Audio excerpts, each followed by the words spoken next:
बाबू आज हम लोग अपने हिस्ट्री का फर्स्ट चैप्टर ईट मन के और अस्थिया को पढ़ेंगे।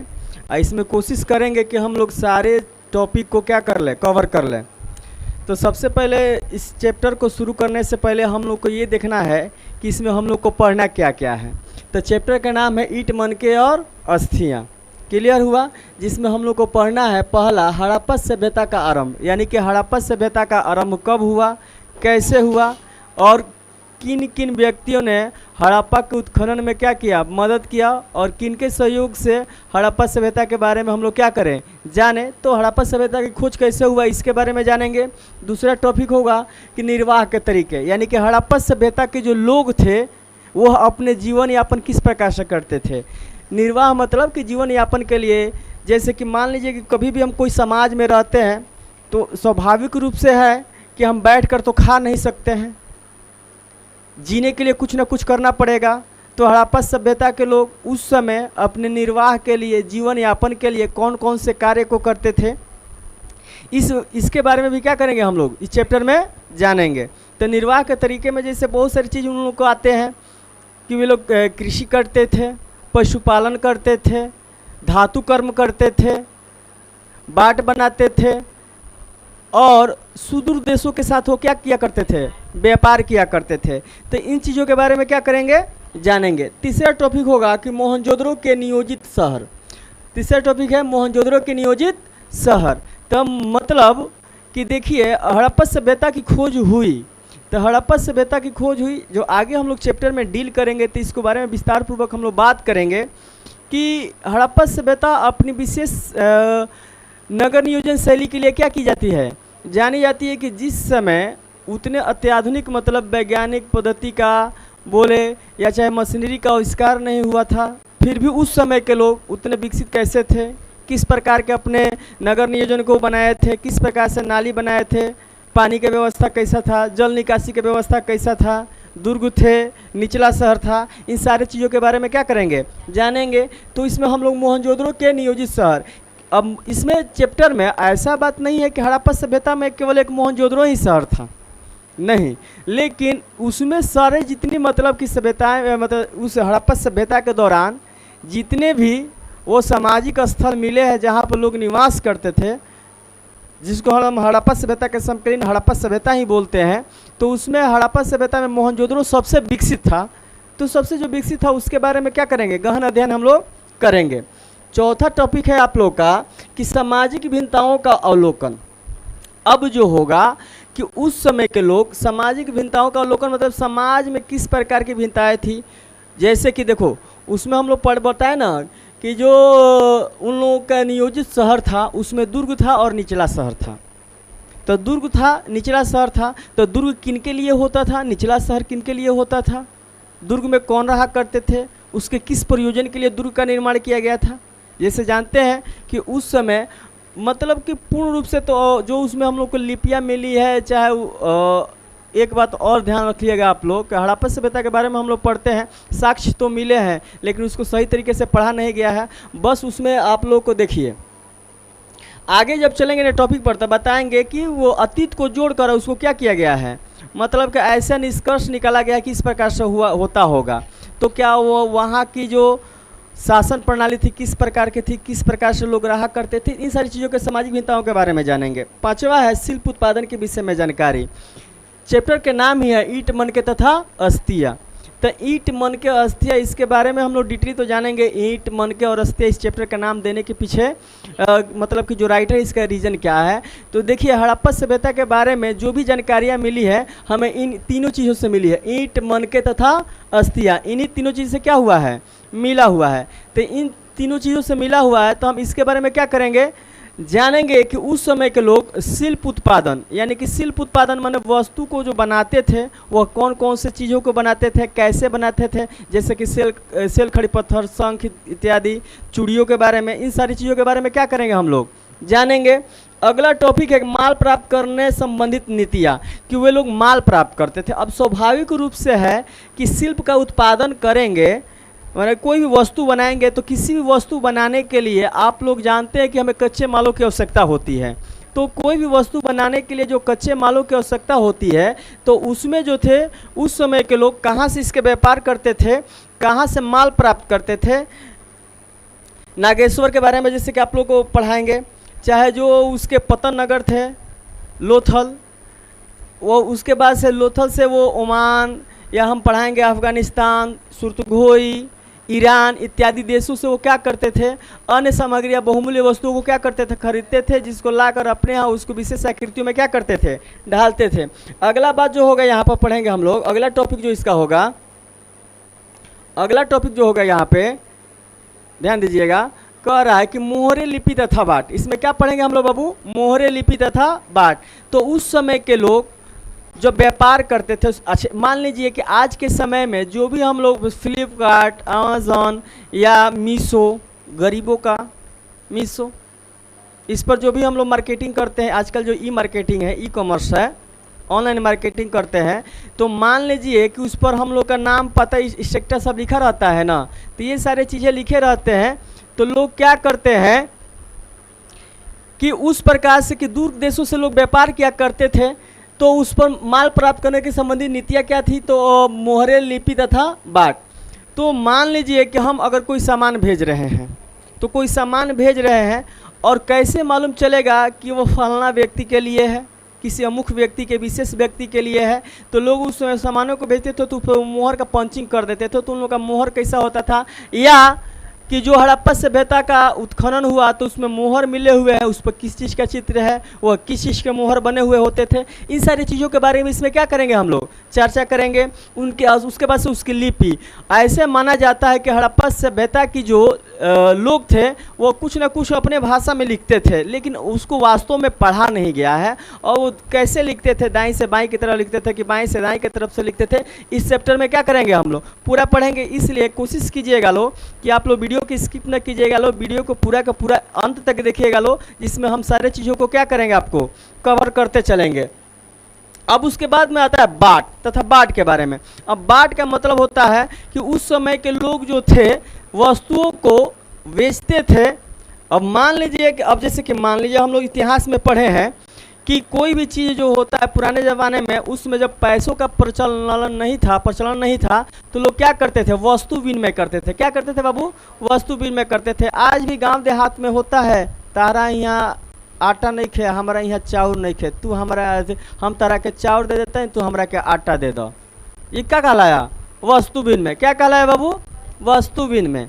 तो उस समय क्या होता था, वस्तु में। आज भी गांव में होता है कि नहीं जी, कभी अचानक एक भाई क्या होता है, कोई चीज़ घर पर शॉर्ट पड़ जाता है तो जाकर अपना डिदार पड़दार से मांगना लेते हैं, मांगते हैं ना। तो इस प्रकार से वस्तु विनिमय चलता था। लेकिन हड़प्पा सभ्यता के लोग उस समय बाट का प्रयोग करते थे। बाट का तराजू बाट यानी कि जो किसी भी वस्तु को माप तोल करना, इस सब के बारे में क्या करेंगे हम लोग, पढ़ेंगे। उसके बाद से कि हड़प्पा सभ्यता की जो सत्ता थी वो किस प्रकार की सत्ता थी, प्राचीन जो सत्ता थी वो कैसी थी, क्या वहाँ पर राजा हुआ करते थे, क्या वहाँ का हेड पुरोहित हुआ करता था। इन सारी चीज़ों के बारे में क्या करेंगे हम लोग, जानेंगे। उसके बाद से आएगा सभ्यता का अंत। अब सभ्यता का अंत कैसे हुआ, तो इसका भी मतलब कि कोई मतलब लिखित तो प्रमाण मिला न है, और हड़प्पा की लिपियों को हम लोग पढ़ नहीं पाए हैं। तो हड़प्पा की लिपियों को पढ़ नहीं पाए हैं तो कोई पुख्ता यह सबूत नहीं है कि हड़प्पा का आखिर में अंत जो हुआ वह किस प्रकार से हुआ है। तो बहुत सारे इतिहासकारों का बहुत तरीके का मत है कि कोई बाहरी आक्रमण आया, कोई पैंडेमिक हुआ, यानी कि क्या हुआ, कोई आई महामारी जिसके चलते लोग वहाँ से क्या हो गए, भाग गए, या कोई प्राकृतिक आपदा हुआ, बाढ़ सुखाड़, ये सारी चीज़ें होती है जिसके चलते लोग क्या करते हैं, अपने स्थानों में परिवर्तन कर लेते हैं। तो इन सारी चीज़ों को क्या करेंगे हम लोग, इसमें कवर करेंगे कि आखिर में हड़प्पा सभ्यता का जो इतनी विकसित सभ्यता थी उस समय की, यह किस प्रकार से क्या हो गई, खत्म हो गई।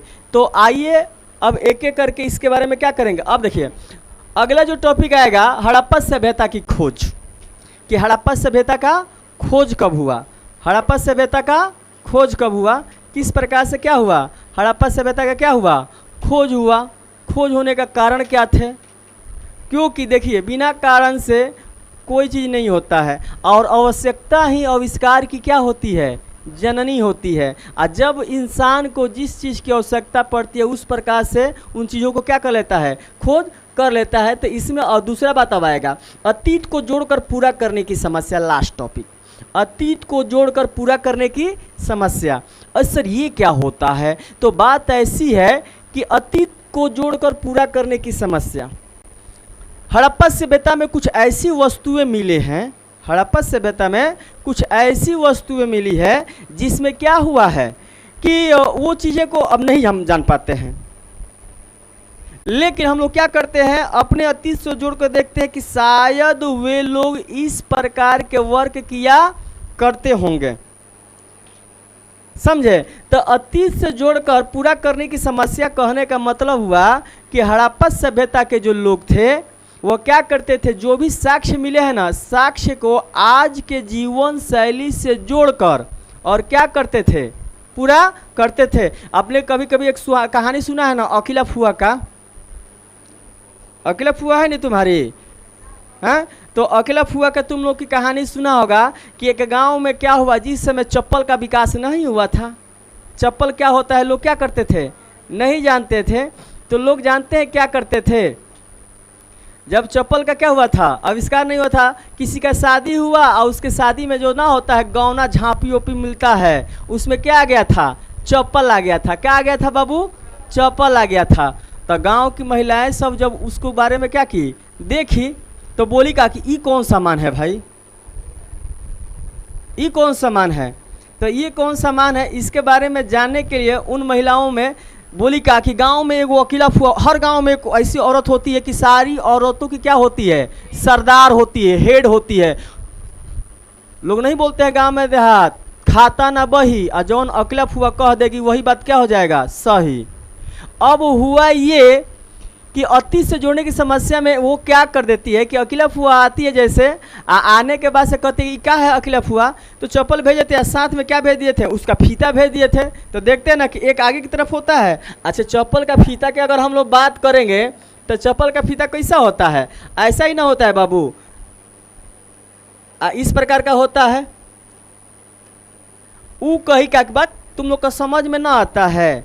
ये जानता है क्या है, ये एक को नाक में पहना दिया जाता है और दूगो को कहाँ पहना दिया जाता है, कान में पहना दिया जाता है। तो ये बताओ, ये समस्या पैदा कर दी कि नहीं अकेला फुआ? यहाँ पर समस्या पैदा कर दी। तो हड़प्पा सभ्यता के अंदर अतीत को जोड़कर पूरा करने की समस्याएं भी आई है कि जो वो समस्याएं हुआ करते थे आज के समय में, उस समय वो चीज़ को किस प्रकार से हो सकता है कि वो किसी दूसरे रूप में प्रयोग करते हो, लेकिन हमने क्या किया है कि उसको उससे जोड़कर क्या किया हुआ है, बनाया हुआ है। तो चलिए अब कर एक एक टॉपिक को हम लोग क्या करते हैं, क्लियर करते हैं। हड़प्पा सभ्यता की खोज के बारे में क्या करते हैं हम लोग, जानते हैं, क्लियर होता है। आइए देखते हैं सबसे पहले हड़प्पा सभ्यता। ध्यान दीजिएगा बापू, हड़प्पा सभ्यता की खोज और आरंभ, पहला यही ना टॉपिक था। तो पहला टॉपिक क्या था आप लोग का, ध्यान दीजिएगा। तो पहला टॉपिक था आप लोग का यहाँ पे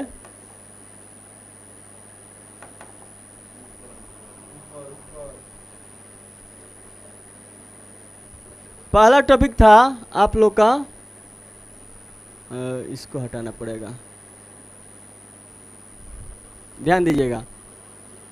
हड़प्पा सभ्यता का आरंभ, ईट मन के अस्थि हड़प्पा सभ्यता का आरंभ। तो पहला टॉपिक हम लोग क्या करेंगे, शुरू करेंगे। तो पहला टॉपिक है हड़प्पा सभ्यता का आरंभ।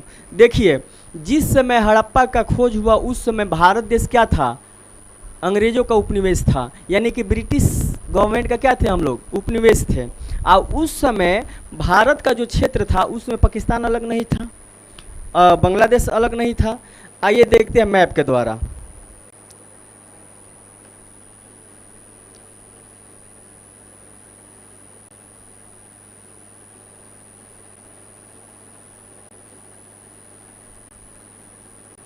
ये मान लीजिए कि भारत की मैप है, कुछ अगर त्रुटि हुआ होगा तो कोई बात नहीं है, ये भारत की मैप है।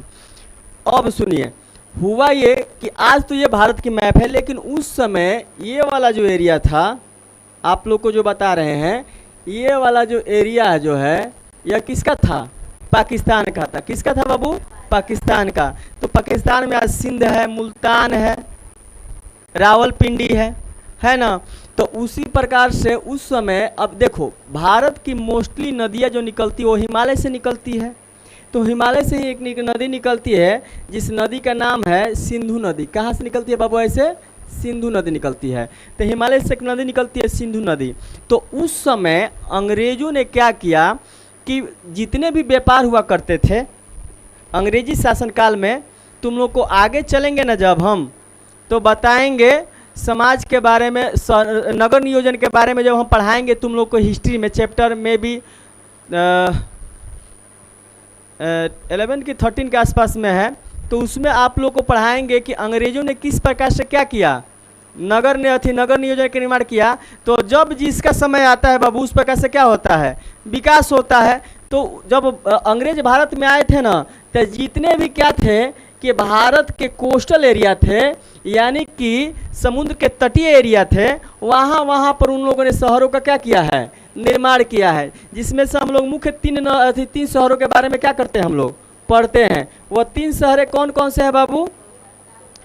कोलकाता, मद्रास और मुंबई। ये 3 शहर के बारे में क्या करते हैं, हम लोग पढ़ते हैं। तो एक्चुअली वो यहीं से माल को क्या करते थे, विदेश भेजा करते थे, यानी कि अपनी व्यापार को किया करते थे अंग्रेज सब।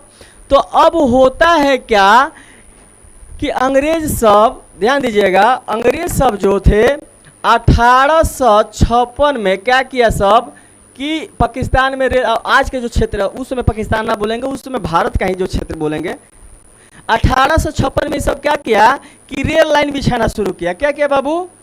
रेल लाइन बिछाना शुरू किया। कब? 1856 में। तुमने देखा होगा कि जब भी कोई सड़क बनता है, कोई ट्रैक बनता है, रेलवे लाइन बनता है, तो कुछ उसके ऊंचाई पर बनाया जाता है कि कभी बारिश से चाहे कोई भी हो चीज़ हो तो वो उसको क्षति ना पहुँचे, आवागमन में किसी प्रकार का दिक्कत ना हो। तो उसकी मिट्टी भरने की बात जब आई तो उन लोगों ने किया क्या, अब देखिए, अंग्रेज सब किया कहा कि भाई अथी रेलवे लाइन बिछाना है। तो बताओ कि उस समय रेलवे लाइन जो बिछ रहा था, समय क्या था? 1856। कौन सा समय था बाबू? 1856। तो 1856 में वो सब क्या कर रहा था कि रेलवे लाइन बिछा रहा था। तो रेलवे लाइन बिछा रहा था तो इन लोगों ने किया क्या कि वहाँ की जो मतलब कि जो कुछ ऊंचे टीले देख रहे थे, वहाँ के मिट्टी काट कर लिया कर वहाँ पर उसको क्या बना रहे थे, रेलवे ट्रैक को बना रहे थे। तो जब मिट्टी काट रहे थे ना, तब तक उन लोगों को क्या हुआ कि कुछ मतलब कि जैसे ना होते हैं पुराने घर जो होते हैं ढह हो गए होते हैं, मिट्टी उसको क्या कर ली होती है, कवर की ओर ढक दी होती है। तो इन लोगों ने किया क्या कि वहाँ से अधिक काटना शुरू किया। देखा कि नीचे बहुत सारे ईंट मिल रहे हैं, जाकर अपने जो अंग्रेज थे, जो उनके अधिकारी, उन लोगों को बताया कि यहाँ पर मिट्टी काट रहे हैं, बहुत सारे क्या मिल रहे हैं, पक्के ईंट मिल रहे हैं। तो ईंट मिल रहा है तो कहा कि बहुत अच्छी बात है, क्या करो, लगाते चलो। क्योंकि उन लोगों को पास ये समझ नहीं थी कि कभी यहाँ पर क्या थी, कोई सभ्यता थी। तो इस प्रकार से उन लोगों ने वहाँ से मिट्टी कटवाना शुरू किया। बाद में क्या हुआ कि नहीं, बाद में वो लोग देखेगा कि नहीं, यहाँ पर लग रहा है कि कभी कोई क्या थी, सभ्यता थी। इस प्रकार से क्या होता है कि हड़प्पा। तो अब देखिए, अब हम लोग करेंगे क्या कि हड़प्पा को 3 खंड में बांटेंगे। कितने खंड में बांटेंगे बाबू? 3 खंड में। तो वो जो 3 खंड बांटेंगे क्या से, हड़प्पा सभ्यता कितने चरण में बांटे हम लोग? 3। कितने चरण में बांट दिए बाबू? 3 चरण में बांट दिए।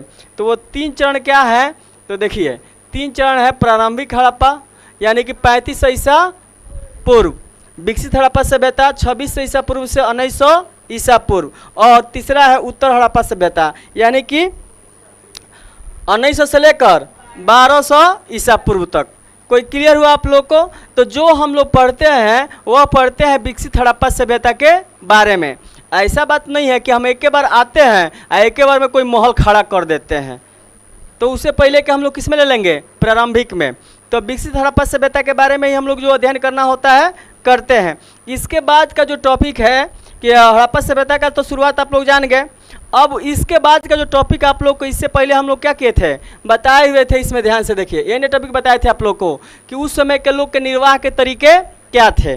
तो उस समय के लोगों के निर्वाह के तरीके जो थे ना, अब उसको हम लोग देखेंगे कि उस समय के लोग के निर्वाह के तरीके क्या थे। तो आइए ध्यान देते हैं कि वो लोग हड़प्पा सभ्यता के लोग अपने जीवन को निर्वाह के लिए क्या करते थे। तो यहाँ पर देखिएगा लो,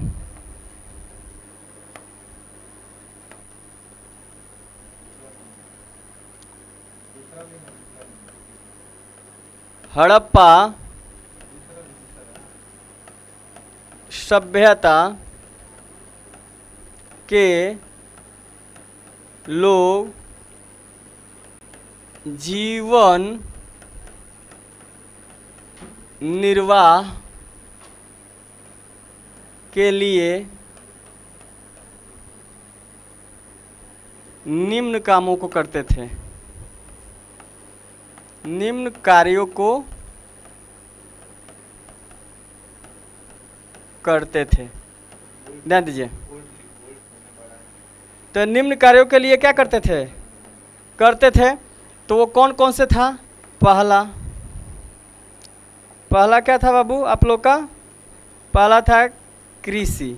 क्या था बाबू? कृषि। दूसरा क्या था? पशुपालन। क्या था बाबू? पशुपालन। दिख रहा है ना आप लोग को? उसके बाद से तीसरा है आप लोग का धातु कर्म। चौथा है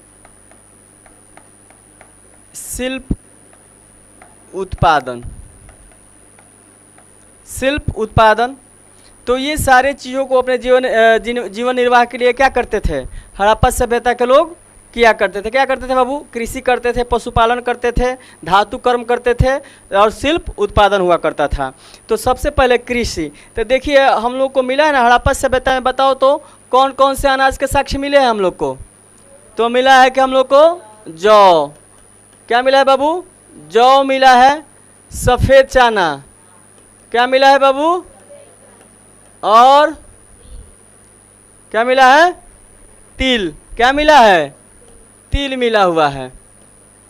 तो इस प्रकार के मतलब कि वो लोग क्या करते थे? इन सारी चीज़ों की वो लोग खेती करते थे। उसके बाद से आता है कि पशुपालन। हाँ, गेहूँ। अब देखिए उसके बाद से आता है पशुपालन। तो वह पशुपालन में भेड़, बकरियाँ, साथ में बहुत जगह ऐसे मिला है कि वो लोग मतलब कि मांसाहारी भी थे। तो सूअर का मांस खाते, तो स्वाभाविक रूप से वो सूअर को भी क्या करते थे? पालते थे। तो भेड़, बकरियाँ, सूअर, गाय और उनके मोहरों पर क्या चीज़ का साक्ष्य मिला है? सांड का। क्या चीज़ का मिला है बाबू? सांड का। तो सांड, एक्सेट्रा, ये सारे क्या करते थे वो लोग? इन सारी चीज़ों को पाला करते थे। उसके बाद से आएंगे धातु कर्म। तो एक क्वेश्चन आप लोग को आता है बोर्ड के एग्जाम में कि हड़प्पा सभ्यता किस युग की सभ्यता कहा जाती है? कांस्य युग की सभ्यता कहा जाती है। मैंने हड़प्पा सभ्यता कांस्य युग की सभ्यता है। तब कांस्य, अब धातु कर्म क्या होता है? मतलब कि हड़प्पा, देखो शुरुआत में जैसे पाषाण काल से जब हम लोग पढ़ते हुए आते हैं तो उसमें बताया गया पाषाण का मतलब पत्थर, रहे के पत्थर, मारे के पत्थर। आगे समझ में जो थे सोने के लिए पत्थर, मतलब जो भी चीज़ था। लोग कंदराओं में रहते थे, गुफाओं में रहते थे, तो पत्थर में रहते थे। पत्थरे का हथियार बनाते थे, पत्थरे से आग जलाते थे। तो वो क्या था? पाषाण काल था। क्या था बाबू? पाषाण काल। लेकिन हड़प्पा सभ्यता के लोग ये जो थे धातु का आविष्कार कुछ कर चुके थे और धातु का उपयोग करना, साथ में मिश्र धातुएं बनाना वो लोग क्या हो चुके थे? जान चुके थे। अब सर ये मिश्र धातु का है तो वे लोग करते थे क्या कि लोहा, टीना, सॉरी एक मिनट, लोहा नहीं, टीना और क्या चीज़? तांबा। टीना और तांबा, सेलेक्ट हो जाए भाई। तांबा, कहीं कहीं चांदी भी लिखता है। यानी कि इन सारे टीना और तांबे को मिश्रित कर और क्या बनाते थे? कांसा। क्या बनाते थे बाबू? कांसा। क्या बनाते थे? कांसा। इसीलिए वो क्या होता था कि देखिए तांबा भी मुलायम होता है और टीना भी थोड़ा लचीला होता है, और दोनों को मिला देते थे तो क्या हो जाता था? हार्ड हो जाता था। तो इसलिए वो लोग क्या करते थे? इसके बर्तन बनाते थे, औजार बनाते थे। तो बर्तन या औजार क्या करते थे? बनाया करते थे। तो वो लोग कांसा का प्रयोग करते थे। क्या चीज़ का प्रयोग करते थे बाबू? कांसा का प्रयोग करते थे।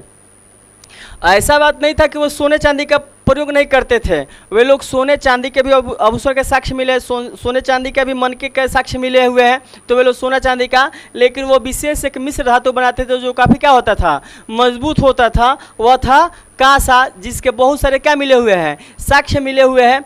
इसीलिए इसे क्या कहा जाता है, कौन सी सभ्यता कहा जाता है, किस युग की सभ्यता कहा जाता है, कांस्य युग की सभ्यता कहा जाता है। किस युग की सभ्यता कहा जाता है बाबू, कांस्य युग की सभ्यता कहा जाता है। तो हड़प्पा सभ्यता किस युग की सभ्यता हो गई, कांस्य युग की। आप लोग का ऑब्जेक्टिव भी इसके साथ साथ क्लियर होते चल रहा है।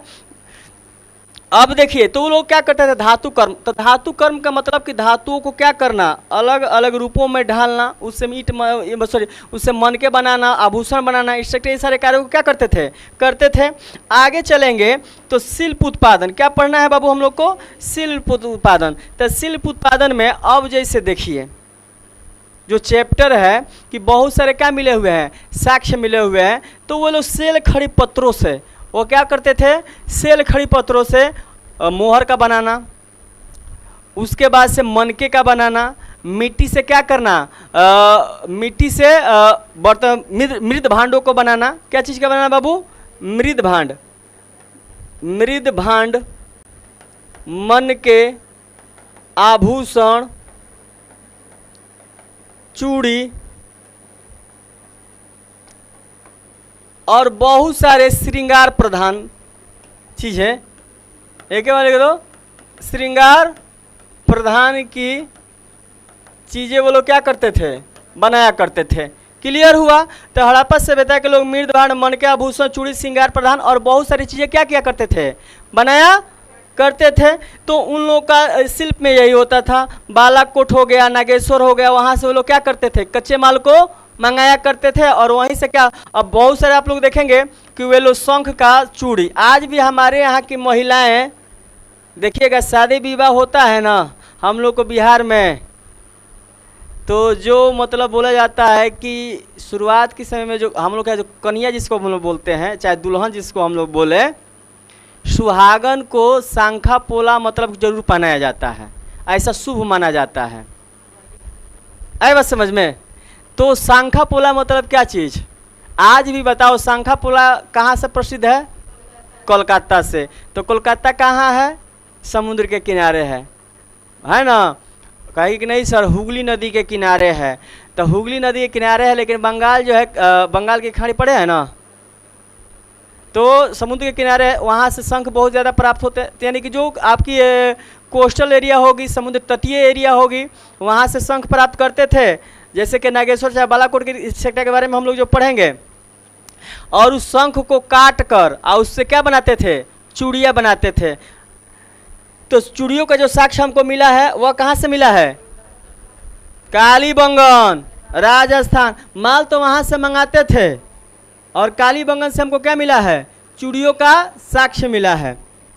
क्लियर हुआ आप लोगों को। अब वे लोग सर ये धातु कर्म करते थे, कैसा मालूम चलेगा कि वे लोग धातु कर्म किया करते थे, चाहे शिल्प बनाते थे, वह कैसे मालूम चलेगा कि जब भी मान लीजिए कि शिल्प उत्पादन करेंगे। अच्छा एक बात बताओ, दर्जी सब कपड़ा सिएगा तो कपड़ा का कटिंग करेगा ना, हो सकता है उसमें से कुछ मतलब क्या होगा, कतरन जिसको बोलते हैं ठेठ भोजपुरी में चिरकुट, वो बचेगा कि ना बचेगा। तो मान लीजिए कि जहाँ नाई का दुकान होगा बगल में कहाँ फेंकेगा, वो अगल बगल में कहीं ले जाकर बाल फेंकेगा। तो स्वाभाविक रूप से, अच्छा मान लो हम यहाँ पर पढ़ रहे हैं और कोई प्राकृतिक आपदा हुई, तो ये मान लीजिए कि यहाँ पर कुछ दब उब गया, धंस उस गया, इसको सब लोग भुला गया। कभी मतलब कि कालांतर में इसको खोदा गया तो यहाँ से क्या मिलेगा, बेंच मिलेगा, कॉपी मिलेगा, पेन मिलेगा, पेंसिल मिलेगा। तो अगर कोई खोदेगा तो ये ना कहेगा कि लग रहा था कि कभी यहाँ पर कोई पढ़ाई हुआ होता होगा। तो धातु कर्म की कार्य हो कहाँ कहाँ पर हुआ करती थी। तो वहाँ पे अब जैसे कि मान लीजिए कि अब देखो आगे बताएंगे कि जैसे चुहंद्रो जो था, वहाँ के सिल उत्पादन के लिए क्या किया जाता था, जाना जाता था। तो होता था क्या कि ये लोग शंखा पोला स्ट्रक्चर बनाते थे। तो कैसे पता चलता है कि जो भी वो धातु कर्म करते थे ना, तो जो उसके अवशिष्ट पदार्थ होते थे, तो खुदाई के दौरान वहाँ से क्या हुआ है, अवशिष्ट पदार्थ मिला हुआ है। तो आप लोग का ये चीज़ क्लियर हो गया कि हड़प्पा सभ्यता के लोग अपने जीवन निर्वाह के लिए क्या करते थे बाबू, कृषि, पशुपालन, धातु कर्म और शिल्प उत्पादन। पांचवा देखो, पांचवा जो होगा इसमें एक और आएगा कि वे लोग क्या किया करते थे बाबू, 5 नंबर में व्यापार किया करते थे। क्या किया करते थे? व्यापार। तो उस समय के लोग व्यापार भी किया करते थे। क्या करते थे बाबू? व्यापार। तो हड़प्पा सभ्यता के लोग व्यापार कहाँ से करते थे? अफगानिस्तान से। कहाँ से करते थे बाबू? अफगानिस्तान से, ईरान से, ओमान से। Afghanistan, Iran, Oman. तो यहाँ से वो लोग क्या करते थे?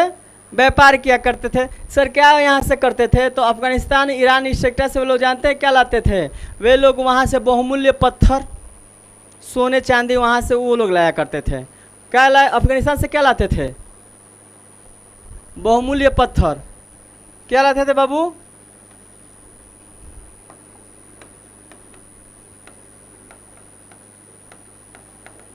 बहुमूल्य पत्थर और सोना चांदी। दूसरा बात है ओमान से मृत भांड मिला है वहाँ पर, अथी हड़प्पा सभ्यता समकालीन, और वहाँ से वो लोग लाते थे क्या चीज़? तो ओमान से लाते थे वो लोग तांबा। वैसे हम लोग हड़प्पा सभ्यता के लोग तांबा कहाँ से प्राप्त करते थे? राजस्थान से। कहाँ से प्राप्त करते थे बाबू? राजस्थान और कुछ गुजरात के क्षेत्रों से वो क्या करते थे? तांबे की प्राप्ति करते थे। आज भी तांबा का क्या बहुत अच्छा उत्पादक क्षेत्र माना जाता है राजस्थान। तो वहाँ से वो लोग क्या करते थे? तांबे की खेती, तांबे मंगाया करते थे, और अफगानिस्तान और ईरान से क्या करते थे? सोना और चांदी। तो इस प्रकार से हड़प्पा सभ्यता के लोग जीवन निर्वाह के लिए क्या करते थे? तो व्यापार को भी किया करते थे। इसके बदले में यहाँ से बने हुए सामान को वहाँ पर वो लोग क्या करते थे? पहुँचाते थे। अगला टॉपिक पर चलते हैं अब आप लोग को। अगला टॉपिक है मोहनजोदड़ो के नियोजित शहर। अब मोहनजोदड़ो के जो नियोजित शहर जो थे वह किस प्रकार से थे? कितने नंबर टॉपिक है बाबू? 3 नंबर। मोहनजोदड़ो के नियोजित शहर। तो मोहनजोदड़ो के जो नियोजित शहर जो थे वह किस प्रकार थे? तो हम लोग जानते हैं आगे हम लोग चले तो इसमें हम लोग देखेंगे। अगला टॉपिक आप लोग को आ रहा है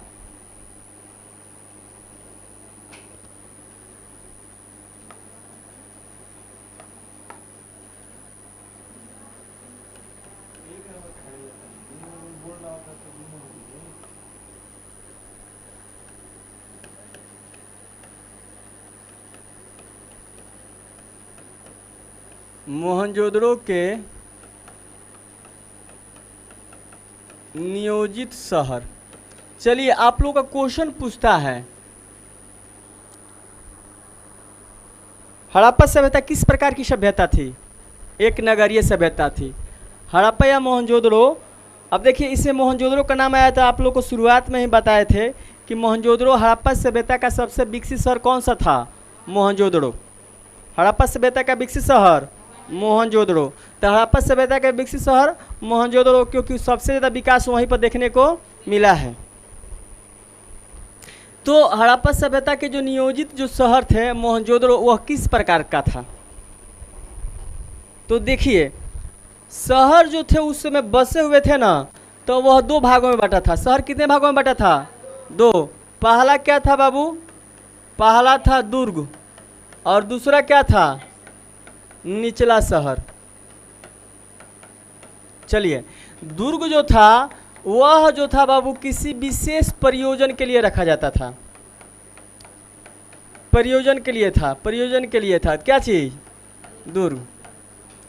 दुर्ग का क्या किस रूप में किस चीज के लिए प्रयोग किया जाता था? विशेष प्रयोजन के लिए। या जो उच्च वर्ग के लोग थे, उच्च वर्ग के लोग जैसे राजा या पुरोहित और उनके संबंधी। दुर्ग किनके लिए था? जो उच्च वर्ग के लोग थे, राजा, पुरोहित और उनके संबंधी, उनके लिए क्या था? दुर्ग था। उनके लिए क्या था बाबू?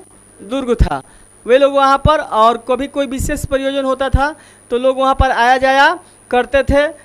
वहाँ पर जो थे निचले शहरों के लोगों को जाने के लिए क्या था, मना ही था।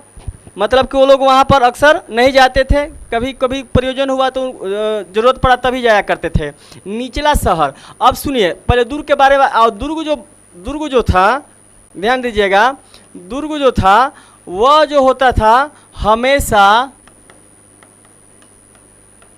जहाँ भी ये सभ्यता मिली है ना बाबू, जहाँ भी ये लोग मिले, हड़प्पा सभ्यता की उत्खनन हुआ है, जहाँ भी मिला हुआ है, दुर्ग जहाँ भी मिला हुआ है, वह किस दिशा में है, पश्चिम दिशा में है। किस दिशा में है बाबू, दुर्ग किस दिशा में है, पश्चिम दिशा में है। तो दुर्ग हमेशा कहाँ बनाया जाता था, पश्चिम दिशा में बनाया जाता था। तो दुर्ग हमेशा पश्चिम दिशा में बनाया जाता था। अब देखिए होता क्या है कि हड़प्पा सभ्यता जो है, ध्यान दीजिएगा, हड़प्पा सभ्यता जो है इसमें जो है दुर्ग को विशेष प्रयोजन के लिए बनाया गया था। तो स्वाभाविक रूप से था कि वहाँ पर विशिष्ट विशिष्ट चीज़ें मिलेगी।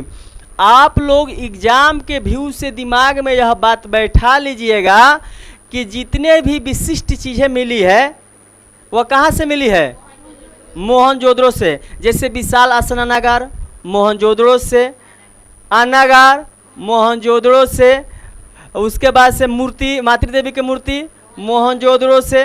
तो जितने भी विशिष्ट चीज़, अच्छा मान लीजिए कि जब यह विशिष्ट स्थान है, विशिष्ट लोगों के लिए है, ज़्यादा विकसित है, तो वहीं पर, अच्छा मान लीजिए कि जो किसी का बढ़िया घर होगा तो सजाने वाला बढ़िया बढ़िया सामान उसी के घर ना होगा। तो इसीलिए वहाँ से क्या हुए हैं, ये सारी चीज़ें प्राप्त हुई है। दूसरा बात आता है अब निचला शहर।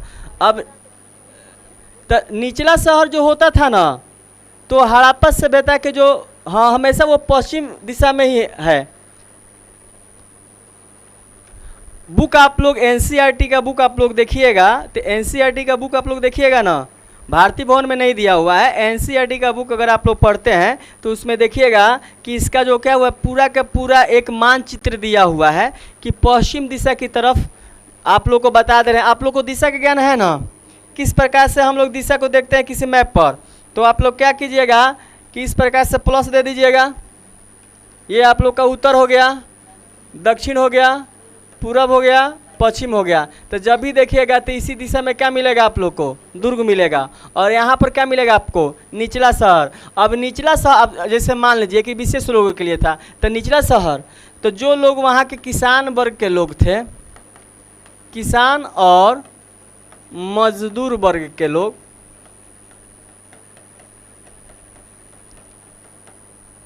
किसान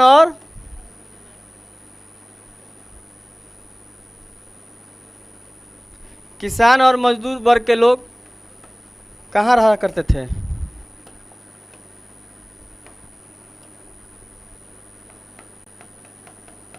निचला शहर में। कहाँ रहते थे बाबू, निचला शहर में। अब बात आएगा कि आप लोग तो ये जान गए हैं कि हड़प्पा सभ्यता किस प्रकार की सभ्यता थी, नगरीय सभ्यता थी, शहरी सभ्यता थी। कैसी थी बाबू, शहरी सभ्यता। तो स्वाभाविक रूप से है कि वो भाई तब वहाँ का घर कैसा होता होगा, सड़कें कैसी होती होगी। तो देखिए आज जिस प्रकार से जब हम लोग कोई घर को बनाते हैं ना, तो घर बनाने से पहले हम लोग क्या करते हैं, घर की नक्शा तैयार करते हैं। घर का नक्शा तैयार करते हैं ना, कि जैसे कि मान लीजिए कि अगर आपके पास कोई ज़मीन है, अगर आपके पास कोई ज़मीन है, तो कोई ज़मीन है तो आप लोग क्या करते हैं कि लेकर और उसका एक नक्शा बनाते हैं कि ये हो गया मेरा एंट्री रूम, और यहाँ से ये मेरा गेस्ट रूम हो गया, ये हो गया मेरा किचन हो गया, ये मेरा एक रूम हो गया, ये पूजा घर हो गया, ये मेरा रूम हो गया। इधर से क्या चढ़ गया, सीढ़ी चढ़ गया, इधर लैट्रिन बाथरूम बना दिए। तो ये सारी चीज़ इस प्रकार से, और ये मेरा क्या हो गया, डाइनिंग रूम हॉल हो गया। तो इस प्रकार से आप लोग क्या करते हैं, पहले सुनियोजित कर लेते हैं कि किस प्रकार से हमको क्या बनाना है, घर बनाना है। तो हड़प्पा सभ्यता के लोग, बताओ कि उस समय के लोग इतने मतलब दिमाग से विकसित थे कि जो भी मतलब कि वो घर बनाए, सबसे पहले वो लोग क्या कर लेते थे, या सुनियोजित कर लेते थे कि हमको कहाँ पर क्या चीज़ बनाना है। क्लियर हुआ कि वहाँ पर हमको क्या चीज़ बनाना है। तो पहले वो लोग क्या कर लेते थे, सुनियोजित कर लेते थे। इसीलिए सबसे पहले पक्के और कच्चे ईंटों के वो लोग क्या करते थे कि जब भी कोई मतलब कि घर बनाना होता था, चाहे शहर को बसाना होता था, तो वहाँ पर क्या करते थे, चबूतरा बना देते थे, बड़ा सा एक चबूतरा बना देते थे, जिसको वो लोग एक तरह से आज के भाषा में जिसको हम लोग फाउंडेशन या न्यू बोलते हैं, तो उस प्रकार से एक चबूतरा बना देते थे। और उसके ऊपर मतलब किस प्रकार से घर बनाना है वो सारी चीज़ें क्या करते थे, बनाते थे। साथ में कि वो लोग जो घर बनाते थे ना, और जो सड़कें बनाते थे ना, वो जो घर होते थे, जो सड़कें बनाते थे, वो सड़क एकदम किनारे होते थे। देहात में आप लोग सुना होगा कि पहले हमारे दादा कहत रहनी का कि सड़क पर लोग के बस से जाई, घर के कनिया के लोग क्या करी, देखिएगा पुराने ज़माने के जितना घर हो गए ना, आज जाइएगा उसमें ढुकने के लिए तो मुड़िए में ठक से चोट लगेगा। छोट छोट दुआरी होता था, छोट छोट जंगला होता है, घर के कनिया का कोई ना देख ले, ऐसा होता था ना। लेकिन आज कैसा घर होता है, दीवार कम जंगला होते होते, आया बस समझ में, जंगला बड़ा बड़ा, औरत सब एक घरे दिखाने की जरूरत है, वो खुदे करती है। शादी ब्याह में औरत गाती नहीं है कि मारेंगे पीपर से नजारा, क्या करेंगे,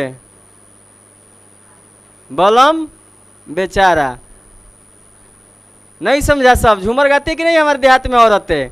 तो आजकल औरतों को ये सारे चीज़ें तोपने की ज़रूरत ना है। लेकिन उस समय के लोग, सुनो, इस समय के लोग उतने क्या थे, विकसित थे कि घर कहाँ होते थे, सड़क के किनारे। दूसरे बात कि वे जो सड़कें जो होती थी, नालियाँ, सड़क जो नालियाँ जो बनी हुई होती थी, देखिए नालियाँ जो बनी हुई होती थी, वो जो ये सड़क गया है ना, सड़क के एकदम बिल्कुल क्या होती थी, किनारे किनारे वो लोग क्या करते थे, नालियों का निर्माण किया करते थे कि वो क्या हो जाए कि घर से निकलने वाले पानी जो है आसानी से क्या हो जाए, निकल जाए। और उस समय के लोग शौचालय या घर की नालियाँ जो होती थी वो क्या करते थे, पक्की बनाया करते थे। क्या करते थे बाबू, पक्की बनाया करते थे। और जहाँ नालियों का निकास होता था वहाँ पर एक सोख्ता बनाते थे, जिससे क्या हो जाए कि वो गंदगी को क्या कर सके, सोख सके। इस प्रकार से बताओ, इतने सुनियोजित। तो वहाँ की सड़कें एक दूसरे को, देखो आप लोग मैथ पढ़े हो ना, तो मैथ पढ़े हो तो तुम स्वाभाविक रूप से क्या पढ़े होगे, कोण पढ़े होगे, कोण पढ़े हो ना,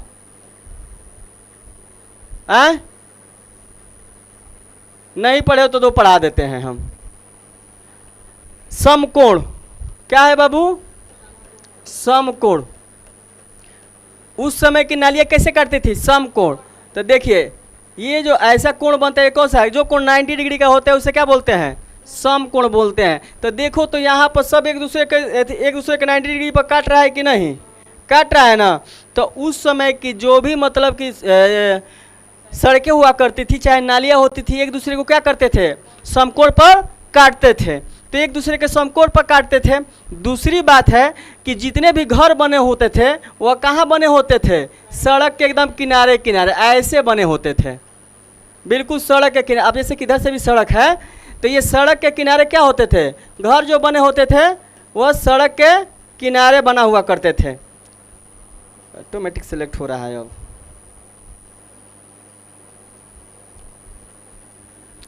तो वो सड़क के किनारे पर क्या हुआ करते थे, बना हुआ करते थे। तो कुछ इस प्रकार की क्या होती थी, ढांचा हुआ करती थी। दूसरी बात है कि वे लोग, बहुत सारे कुआं का भी साक्ष्य मिला है, कुआं का साक्ष्य मिला है ना। तो सर वो कुआं घर में कैसे बनाते थे, तो जो घर का, जैसे कि ये घर हो गया आपका, इतना बड़ा घर हो गया ना, तो जैसे कि हम लोग के यहाँ आज कल हलता है तो कहाँ हलता है, आंगन में। कैसा हलता है बाबू, आंगन में। सेंस देखो, जैसे कि तुम लोग को इससे पहले हम एक बनाए थे नक्शा ऐसे घर का, तो घर का ऐसा एक नक्शा बनाए थे ना बाबू। तो घर का नक्शा बनाए थे तो बोले कि इधर से मतलब कि लेकर, और इधर ये गेस्ट रूम हो गया, इधर से दरवाज़ा हो गया, और ये मेरा डाइनिंग रूम हो गया। तो पहले के ज़माने के देखो हड़प्पा सभ्यता की जो घर हुआ करते थे वह कभी डायरेक्ट आंगन में नहीं, दरवाज़ा जो था आंगन में नहीं खुला करता था। सर कैसे खुला करता था फिर, तो उस समय का जो घर जो था वो जानते हैं कैसा था, ये जैसे कि मान लीजिए कि ये घर का हो गया ना, तो आज का ये जो मतलब कि ये पूरा एक हो गया, चारों तरफ से वो घर बना हुआ करते थे। आज भी पुराने ज़माने के कुछ घर देखोगे ना, तो आंगन वाले, बड़े से आंगन वाला घर होता था, बड़ा सा आंगन वाला घर होता था। तो ये लोग जो घर बनाते थे तो जो जैसे कि मान लीजिए कि ऐसे घर हो गया और यहाँ पर हम लोग दरवाज़ा रख दिए, आई चारों तरफ से कमरा बना दिए, चारों तरफ से कमरा, अगर मान लीजिए दरवाजा खुला तो सीधे आंगन की चीज़ें लोग जाएगी कि नहीं, दिखाई देगी कि नहीं देगी, तो सारे आंगन की चीज़ें दिखाई देगी। लेकिन हड़प्पा सभ्यता के लोग इतनी विकसित थे कि वो लोग घर का जो मेन दरवाज़ा होता था वह एक कमरे में खुलता था और फिर दूसरे कमरे से होकर बरामदे से होकर क्या होना जाता था, आंगन में जाया करता था कि हमारे घर की औरतें अगर आंगन में खाना बना रही है, नहा रही है, या चाहे सूत की कताई कर रही है, चाहे कोई भी वर्क कर रही है, तो उसको कोई ना देखे। दूसरी बात, जो कुआं होते थे, घर के बाहर वाला जो एक रूम होता था उसमें कुआं होता था कि अगर कोई चाहे तो बाहर के राहगीर भी आकर यहाँ से पानी भर लेंगे और घर से कोई औरत भी क्या कर लेगी, पानी भर लेगी। तो समाज जो था उस समय का इतना विकसित समाज था, ध्यान दीजिए लोग, उस समय का विकसित समाज ऐसा था। तो आप लोग ये तो जान गए कि हड़प्पा सभ्यता का नगर नियोजन कितना बढ़िया था, कि सड़कें एक समकोण पर काटती थी, नालियों का जल निकासी का उत्तम प्रबंध था, नाली जो होती थी वो सड़क के साथ हुआ करती थी, और जो नाली जहाँ से गिरती थी वहाँ पर सोख्ता को लोग निर्माण करते थे जहाँ से आसानी से गंदे पानी को क्या कर सके, छान सके। दूसरी बात में भी शौचालय का भी साक्ष्य मिले हैं, सीढ़ी का भी साक्ष्य मिला है। तो वो जो शहर जो थी पूर्ण रूप से नगरीय शहर थी। तो हड़प्पा सभ्यता किस प्रकार की सभ्यता थी, तो इससे निकलता है ना, ध्यान दीजिएगा लोग, कि हड़प्पा सभ्यता जो थी, हड़प्पा सभ्यता एक नगरीय सभ्यता थी। हो गया, तो नगरीय सभ्यता थी। अनागार के साक्ष्य कहाँ से मिले हैं, मोहनजोदड़ो से। अनागार के साक्ष्य कहाँ से मिले हैं, विशाल आसनागार के साक्ष्य कहाँ से मिले हैं, मोहनजोदड़ो से। तो विशाल आसनागार का प्रयोग कब हुआ करता था, तो जब कोई विशेष अनुष्ठान या पूजा पाठ होता था तब क्या किया जाता था, उस विशाल आसनागार का प्रयोग किया जाता था। तो क्या सर उसमें सभी लोग मतलब कि नहा सकते थे? देखो समाज उस समय भी इस प्रकार से था, नहीं, सभी लोग नहीं नहाते थे। जो पुरोहित, जो राजा घर की लड़कियां होती थी, जो चाहे पुरोहित के घर की जो औरतें होती थी, जो सदस्य होते थे, वही क्या करते थे, उसमें नहाते थे। और उस समय देखो कि सीढ़न ना आए इसलिए उसमें डांबर का प्रयोग किया गया था। क्या चीज़ का प्रयोग किया गया था, डांबर का। डांबर मतलब समझता है तुम लोग, नहीं, अलकातरा, चीप, समझ में आया उसको, मतलब कि सीढ़न ना हो उसके लिए। जैसे कि हम लोग के यहाँ क्या होता है, आज अलकातरा का प्रयोग किसके लिए होता है, तो आज अलकातरा का प्रयोग होता है सूप रंगने के लिए, यही काम होता है हम लोग के यहाँ। या तो सड़क बनेगा, नहीं तो क्या रंगाएगा, सूप रंगाएगा। तो उस समय के लोग सीढ़न से बचने के लिए क्या चीज़ का प्रयोग करते थे, डांबर का प्रयोग करते थे, अलकतरा का प्रयोग करते थे। और दूसरी बात है कि उसको जो जिस प्रकार से कि चूना से और राबिस को मिलाकर जो एक प्रकार का पेस्ट बनाकर उसको प्लास्टर किया जाता था पक्के मकान की तरह, तो प्लास्टर किया हुआ एकदम बिल्कुल उत्तम किस्म से उसके जल निकासी था कि नहा लिए, पानी गंदा हो गया तो फिर पानी को क्या किया जा सकता है, वहाँ से अलग निकाला जा सकता है। साथ में जो स्नानागार मिले हैं वहाँ से कपड़े बदलने के लिए अलग अलग क्या मिले हुए हैं, साक्ष्य मिले हुए हैं। तो क्लियर हुआ किस प्रकार से नगर नियोजन था। अगला टॉपिक पर चलते हैं बाबू। अब अगला टॉपिक है सामाजिक भिन्नताओं का अवलोकन। तो देखिए इसी में आप लोग को हम बता चुके हैं कि सामाजिक भिन्नताओं का अवलोकन क्या था। तो सामाजिक भिन्नता यह था कि समाज कितने भागों में बटा था, दो, एक दुर्ग और दूसरा।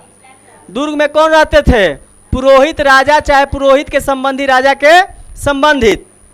देखो ऐसे भी साक्ष्य नहीं मिले थे कि वो वहाँ की जो क्या था, शासन व्यवस्था था। अच्छा एक बताओ कि वहाँ की जो शासन व्यवस्था था, क्वेश्चन अभी आप लोग के एग्जाम में आया था ना कि हड़प्पा सभ्यता की जो शासन प्रणाली किस प्रकार की थी, नगर पालिका थी कि राजकीय थी कि लोकतांत्रिक थी, कैसा था बाबू, नगर पालिका। कैसा था बाबू, नगर पालिका। तो नगर पालिका थी। तो ये साक्ष्य न मिले हैं कि कोई राजा वहाँ पर राज्य करता था, ऐसा कोई साक्ष्य नहीं मिलता है। हाँ एक मूर्ति मिली है जिसको राज पुरोहित का संज्ञा दी गई है। वहाँ से हड़प्पा से एक राज पुरोहित की क्या हुई है, मूर्ति क्या हुई है, मिली हुई है। मे भी इसमें होगा, आप लोग को रुकिए हम दिखा रहे हैं।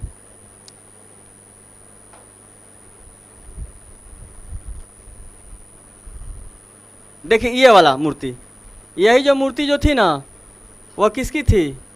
ध्यान से देखिए, हड़प्पा सभ्यता से मिली हुई मूर्तियाँ कौन कौन सी है।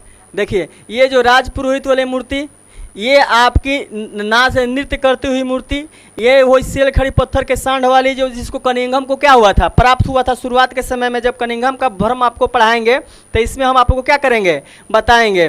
ध्यान से देखिएगा। तो यही जो मूर्ति जो थी ना बाबू, ये वाला जो मूर्ति थी, यह राजपुरोहित, यह किसका मूर्ति है?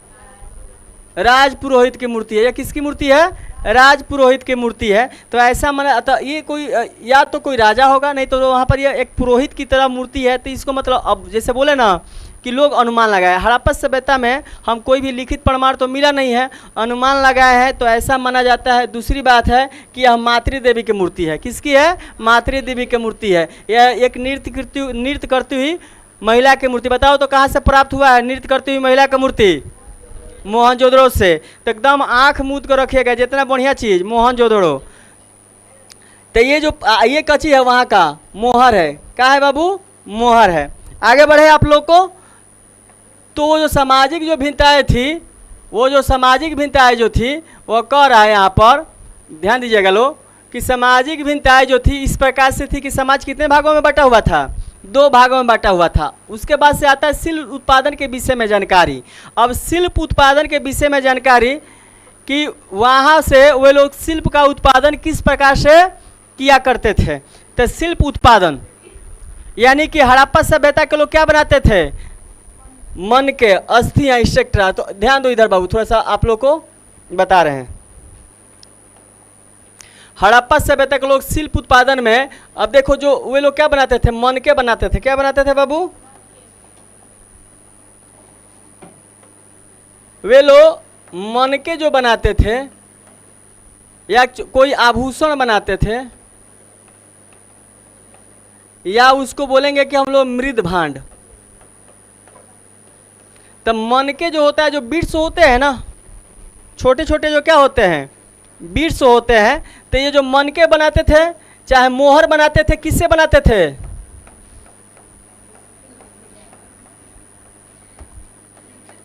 सेल खड़ी पत्थर से। किससे बनाया करते थे बाबू? सेल खड़ी पत्थर से बनाया करते थे। तो ये लोग मन के चाहे कुछ भी, ये किससे बनाते थे? सेल खड़ी। बहुत से आभूषण सेल खड़ी पत्थर से बनाते थे। आप लोग को ये भी बता चुके थे उस समय धातु कर्म में कि हड़प्पा सभ्यता के लोग जो थे वह किस चीज़ का प्रयोग करते थे? कांसे का प्रयोग करते थे। सोना चांदी इस सब का आभूषण क्या होते थे? बना करते थे। दूसरी बात अब यहाँ पर आएगा कि मृद भांड। तो मृद भांड जो होता था ना, वो क्या चीज़ का बना होता था? मिट्टी का बना होता था। मृद मतलब होता है मृदा, और भांड मतलब होता है बर्तन। तो मृद भांड मतलब हड़प्पा सभ्यता के लोग उस समय कच्चे मिट्टी के जो बर्तनों का क्या करते थे? प्रयोग किया करते थे, और उसी से खाना बनाना। देखो पुराने चीज़ों पर फिर लोग फोकस करना शुरू कर दिया है। अब वो शौक से, आज के समय में अगर किसी को कह दिया जाए कि मड़ुआ मकई खाइए, मसूरिया खाइए, तो कोई नहीं खाएगा। लेकिन अब लोग शौक से बाजरा का, मकई का, मड़ुआ का क्या करता है? सब खाता है। हम लोग को साइड उतना नहीं खाता है, लेकिन आज भी स्टेबल फूड जो है राजस्थान का स्टेबल फूड उधर नहीं, बाजरे की रोटी उधर, और चले जाइएगा महाराष्ट्र में, उधर भाखरी रोटी मिलता है। बाजरे की रोटी बनती है जिसको क्या कहा जाता है? भाखरी रोटी। तो जहाँ पर जिस चीज़ का उत्पादन ज़्यादा होता है लोग उसी का क्या करते हैं? उनका वो स्टेबल फूड हो जाता है। मतलब कि वहाँ का जो पारंपरिक जो भोजन होता है वही हो जाता है। उसके बाद से करता है माल प्राप्त करने के संबंधी नीतियाँ। तो माल प्राप्त करने की संबंधी नीतियाँ, वो किस प्रकार से माल को प्राप्त करते थे? माल को एक जगह से दूसरी जगह भेजा करते थे। तो देखो वो जो भी चीज़ों को क्या करते थे, एक जगह से जब भेजा करते थे ना, तो किसी न किसी पात्र में उसको बांध कर, और उसके जो मोहर आपको इससे पहले चित्र में दिखाए ना मोहर, तो वो लोग करते थे क्या कि उसको बांध कर, अब जैसे कोई चीज़ ऐसे बांध दिए और यहाँ पर बांध कर, और वहाँ पर क्या करेंगे हम लोग? मोहर का लेकर यहाँ पे पंचिंग कर देंगे ऐसा। क्या मतलब? जिससे हम लोग आसानी से पहचान जाएंगे कि अच्छा मान लीजिए आज जितने भी व्यापार हो रहा है वह ई कॉमर्स से हो रहा है ना बाबू। तो ई कॉमर्स से व्यापार हो रहा है, तो कैसे हो रहा है कि बस हम अपना एड्रेस लिख देते हैं। तो आज तो हम लिखना जानते हैं ना, तो हम अपना एड्रेस क्या करते हैं? लिख देते हैं और एड्रेस से हमारे एड्रेस तक सामान पहुंच जाता है, हम पैसा देते हैं, सामान ले लेते हैं। तो उस समय लोग क्या होते थे, सबका अपना एक विशेष मोहर होता था और उस मोहर से वे लोग क्या करते थे, अपने सामानों को एक जगह से दूसरी जगह भेजा करते थे। मोहर देख के मालूम चल जाता था कि यह फलना व्यापारी का मोहर है, फिर उसके एवज में उसको वो सामान क्या कर दिया जाता था, भेज दिया जाता था और पंच कर दिया जाता था कि बाकी मतलब दूसरा कोई, अच्छा मान लो तुमको कोई हम लेटर भेजवा रहे हैं, कोई नोट्स का तुमको मतलब कि इन्वेलप दिए और उस पर पंच किया हुआ है, उसको बंद किया हुआ है, तुम फाड़ कर देगी तो हम नहीं समझ जाएंगे कि तुमने क्या कर दिया, इसको निकाल कर पढ़ लिया है, चाहे इसको अथी कर लिया है, खोल दिया है। तो उसलिए वो लोग क्या करते थे, विशेष मोहरों का प्रयोग वो उसी के लिए करते थे, सामानों के आदान प्रदान करने के लिए, यह दिखाने के लिए, या कहीं आते थे जाते थे तो एक तरह से दुर्ग में आने जाने का वो क्या होता था, एक टोकन की तरह होता था कि जहाँ पर हम लोग आसानी से एक जगह से दूसरी जगह क्या कर सकते थे, आ जा सकते थे। 7 मोहरे लिपि तथा बाट। अब जो बताए आप लोग को कि जो ये मन के आभूषण मृद भांड और उसमें आएगा क्या चीज़ आप लोग का, ये मुहर। मुहरे भी जो होती थी किसकी बनी होती थी, सेल खड़ी पत्थर। किसका बनी होती थी बाबू, सेल खड़ी पत्थर की होती थी। तो ये जो आज उसके बाद से होता था कि जो छोटे छोटे पात्र भी मिले हैं जिसको हम लोग भोग विलास के तौर पर लेते हैं। अब देखो, अब भोग विलास के तौर पर कैसे लेते हैं, तो कुछ छोटे छोटे पात्र भी मिले हैं जो अक्सर क्या फाइंस के बने हुए थे। क्या चीज़ के बने हुए थे, फाइंस के बने हुए थे। तो वो सर छोटे छोटे वो बर्तनों का प्रयोग किस लिए करते थे, तो वो लोग भोग विलासिता के लिए। अच्छा मान लो ध्यान देना सब, मान लो कि तुम लोग के घर पर अगर ऐसा गिलास होगा तो उससे तुम लोग, जैसे नॉर्मल जो अथी का स्टील का गिलास होता है तो उससे तुम लोग पानी पीता है कि नहीं पीता है, पीता है लो ना।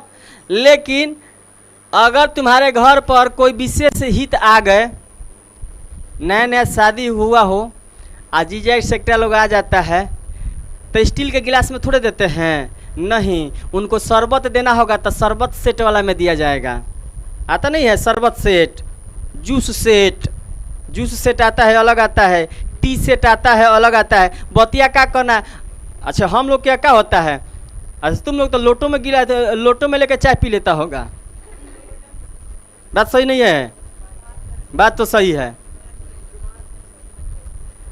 लेकिन घर पर देखो, घर पर हम लोग कैसे भी खा पी लेते हैं, लेकिन जब कोई हित प्रीत आता है तो हम कुछ विशेष प्रकार के बर्तन में देते हैं कि नहीं देते हैं। पहले के देखो, पहले के लोग ना, जब आज जो पहले जो क्या था, मतलब कि हे दृष्टि से देखा जाता था, आज वह क्या हो गया है, आज वह मतलब कि बिल्कुल इज्जत देने वाली बातें हो गई है। जिसको पहले हम लोग क्या करते थे, बिल्कुल गरीब जिसको मानते थे। अब पूछो, पहले लोग फाटा पुराना कपड़ा पहनता था तो लोग कहते थे कि गरीब है, इसके फाटा पूरा कपड़ा है। आज जानता है फाटल फाटल जीन्स पहन के घूमते हैं कि आधा देह ऐसा ही दिख रहा है। तो क्या है, स्टाइल है। पहले की जो शिकायत वाली बातें थी आज क्या बन गई है, स्टाइल। जो पहले के घर पर लोग, अच्छा मान लीजिए कि अगर हम किसी को स्टील के बर्तन में बड़ा सा प्लेट हो और उसमें किसी हित को नाश्ता दे देंगे, कहेगा का एकरा घरे बढ़िया कोनो सामान नहीं खेका, तो कोची में दिया जाता है, तो फाइबर के चाहे प्लास्टिक के प्लेट में, तो का बाप रे ओकरा घरे बहुत है, कुछ बड़ा इज्जत किया है। कोची में दिया, स्टील में दिया तो खराब है, फाइबर में दिया तो अच्छा है। तो उस समय भी हड़प्पा सभ्यता में ऐसा बात नहीं है कि नवाबी नहीं था, नवाबी तो उस समय भी था। तो लोग छोटे छोटे पात्रों का प्रयोग जैसे इत्र रखने के लिए, चाहे सोम रस पीने के लिए, इन सारे चीज़ों के लिए क्या चीज़ का, फाइंस के बने हुए बर्तनों का, जो छोटे छोटे बर्तन थे उनका प्रयोग क्या करते थे। अब देखता होगा पिक्चर में कभी कभी ऐसा गिलास मिलता है, देखता है सब, जिसमें क्या पीता है सब, वाइन या जूस पीता है। अच्छा हे गिलासों में ना घोटाई, हे गिलासों में घोटाई कि ना घोटाई, तो जब घोटाएगा तो उसी गिलास में घोटाएगा। तो ई का हुआ, ये भोगे विलासिता न हुआ, यह क्या हुआ, भोग विलासिता हुआ। तो उस समय के लोग भी भोग विलासिता के लिए छोटे छोटे पात्रों का क्या करते थे, प्रयोग किया करते थे। जो क्या चीज़ के वो बना था, फाइंस का बना होता था। तो जो मोहरे और लिपियाँ होती थी वो क्या होती थी, क्या चीज़ का लिपि, सॉरी, मोहरे जो बनी होती थी सेल कड़ी पत्थर की होती थी, या लिपि जो सेल कड़ी पत्थर पर उकेरा गया होता था, या चाहे कहीं पर क्या हुआ होता था, लिखा हुआ था। अब लिपि के बारे में विशेष बात करेंगे। तो सर लिपि कैसे उस समय की लिखी जाती थी? तो यह जो लिपि जो लिखी जाती थी वह दाईं से कैसे लिखी जाती थी बाबू? दाईं से बाएं की तरफ लिपि कैसे लिखी जाती थी? और वह लिपि जो होती थी जानते हैं कैसी होती थी? चित्रात्मक होती थी। कैसी होती थी बाबू? क्वेश्चन आता है, बताइए हड़प्पा सभ्यता की लिपि किस प्रकार की थी? चित्रात्मक। कैसी लिपि थी बाबू? चित्रात्मक। और कैसे लिखी जाती थी? दाएं से बाएं की तरफ। कैसे लिखी जाती थी? दाएं से बाएं की तरफ। और ये जो लिपि हुआ करती थी कैसी हुआ करती थी? चित्रात्मक। क्या हड़प्पा सभ्यता की लिपि को पढ़ा जा सका है? नहीं पढ़ा जा सका है। अब क्यों नहीं पढ़ा जा सका है? इसका अनुमान वो लोग क्या करें, बस अनुमान लगाए लो, नहीं पढ़ पाए। आगे देखते हैं। तो हड़प्पा सभ्यता की लिपि को नहीं पढ़ा जा सका है। और हड़प्पा सभ्यता की लिपि जो थी कैसी थी? चित्रात्मक। उसके बाद से अब इसमें हम लोग पढ़ेंगे किस चीज़ के बारे में? बाट के बारे में। तो बाट के मतलब होता है जो हम लोग क्या मतलब बोलते हैं, बटाखड़ा। क्या बोलते हैं? मतलब किसी भी वस्तु को, ठोस या लिक्विड वस्तु, ठोस वस्तु को माप तौल के लिए जिसमें प्रयोग किया जाता है। किलो, समझ में आया? तो किलो, तो वह जो बाट जो होते थे वह जो होते थे छोटे छोटे घनाकार। अच्छा तुम लोग घन समझता है? मैथ में पढ़ा है घन और घनमूल। अच्छा घन और घना पढ़ा है कि नहीं पढ़ा है? तो घन और घना पढ़ा है ना। तो देखो जो मतलब जिसकी सारी भुजाएं आपस में बराबर होती है, जिसमें क्या हो, लंबाई चौड़ाई के साथ क्या हो, ऊंचाई हो, उसे क्या कहेंगे? घन। एकरे के पिचका देंगे थोड़ा सा, इसका क्या हो जाएगा? लंबैया बढ़ जाएगा, चौड़ैया छोटा हो जाएगा, तो घना हो जाएगा। तो जितने भी बाट मिले हैं कैसा मिले हैं? घनाकार। कैसा मिले हैं बाबू? घनाकार। जितने भी हड़प्पा सभ्यता में बाट मिला है वो कैसा मिला है? घनाकार मिला है। कैसा मिला है बाबू? घनाकार। जो एक विशेष पत्थर का क्या होता था? बना होता था। तो ये मत मार दीजिएगा लो कि इसका जो बाट जो था वह किस पत्थर से बना होता था? सेल खड़ी पत्थर से नहीं बना था। इसका बाट जो होता था विशेष जो मजबूत पत्थर हुआ करते थे ना, उस पत्थरों से क्या किया गया था? इसके बाट को बनाया गया था। आगे चलेंगे प्राचीन सत्ता। तो प्राचीन सत्ता कैसी थी? तो आगे ही आप लोग को बता दिए थे। कैसी थी बाबू? प्राचीन सभ्यता कैसी थी? नगरपालिका थी। कैसी थी बाबू? हड़प्पा सभ्यता की जो सभ्यता थी वो एक नगरपालिका सभ्यता थी। नगरपालिका जैसे वहाँ पर क्या होता था? ट्रीट होता था। देखिएगा नगरपालिका में हर चीज़ का टैक्स देना पड़ता है, लेकिन हर चीज़ क्या रहता है वहाँ पर? साफ सुथरा। अब एकमा जाइएगा देखिएगा चारों तरफ सुबह सुबह बहारने वाला रहता है, सब अपने से रोड बहारता है और सारा क्या किया जाता है कि दवा का छिड़काव एक्सेट्रा सब कुछ होते रहता है। तो उस पर विशेष ध्यान दिया जाता है। तो हड़प्पा सभ्यता, हाँ वहाँ पर क्या सर राजा का शासन था? राजा का शासन नहीं था। हड़प्पा सभ्यता में राजा का शासन का साक्ष्य नहीं मिला है कि कोई, हाँ राज पुरोहित हुआ करते थे जो अनुष्ठान कराया करते थे। बहुत से ज्यामितीय आकृति मिली है, जैसे कि अब जैसे कि देखिए आज भी आपके यहाँ जो योग हवन एक्सेट्रा होता है, तो देखिएगा हवन का जो कुंड बनाया जाता है ऐसे बनाया जाता है ना। तो बताओ तो मैथ की कौन सी आकृति हुई? त्रिभुज हुई कि नहीं? तो इसके ज्यामितीय आकृति बनेंगे कि नहीं? ज्यामितीय आकृति बने बोलेंगे ना। तो इस प्रकार से बहुत सारे ज्यामितीय आकृति मिली है। तो वहाँ पर अनुष्ठानिक कार्य किया जाता था। तो अनुष्ठानिक कार्य कौन करता था? पुरोहित। तो पुरोहित को क्या किया जाता था? वहाँ विशेष दर्जा दिया जाता था। तो माना जाता है कि राज पुरोहित जो होता था वो हड़प्पा सभ्यता का सबसे मुख्य व्यक्ति हुआ करता था, बड़ा व्यक्ति हुआ करता था। अब लास्ट में आएंगे सभ्यता का 9 नंबर पॉइंट है, सभ्यता का अंत कैसे हुआ। तो सभ्यता का अंत होने का जो कारण है इसका कोई पुख्ता प्रमाण नहीं है। बहुत सारे इतिहासकारों का जो मत है वह अलग अलग है कि मतलब कि वहाँ पर जो था किस प्रकार का क्या था, मतलब सभ्यता का जो अंत हुआ वह कैसे हुआ। सब इतिहासकार अपना अलग अलग मत बोलते हैं। देखिए तो कोई क्या बोलता है इस अंत के बारे में, कोई बोलता है कि हड़प्पा सभ्यता का जो अंत हुआ ना, अब हड़प्पा सभ्यता के अंत पर आए हुए हैं हम लोग, तो हड़प्पा सभ्यता का जो अंत, हड़प्पा सभ्यता का अंत, तो इसका सब अपना अलग अलग मत देते हैं। पहला देते हैं कि कोई क्या हुआ होगा यहाँ पे, कि कोई यहाँ पर महामारी आई होगी। पहला क्या है बाबू? महामारी। अब महामारी क्या होता है बोल देता है, अक्सर वो 5 नंबर का क्वेश्चन दे देता है आप लोग को, तो क्या लिखेगा? हड़प्पा सभ्यता के अंत का निम्नलिखित कारण है, लेकिन इसका कोई मतलब पहले लिखेगा हड़प्पा सभ्यता का कोई अंत का कोई पुख्ता सबूत, मतलब विशेष मतलब कि सबूत नहीं है कि हड़प्पा सभ्यता का अंत कैसे हुआ है। इसलिए इतिहासकारों ने अपना अलग अलग मत दिया है जो निम्न है। पहला है महामारी। क्या है बाबू? महामारी। यानी कि हड़प्पा सभ्यता का जो अंत हुआ है वह कैसे हुआ है?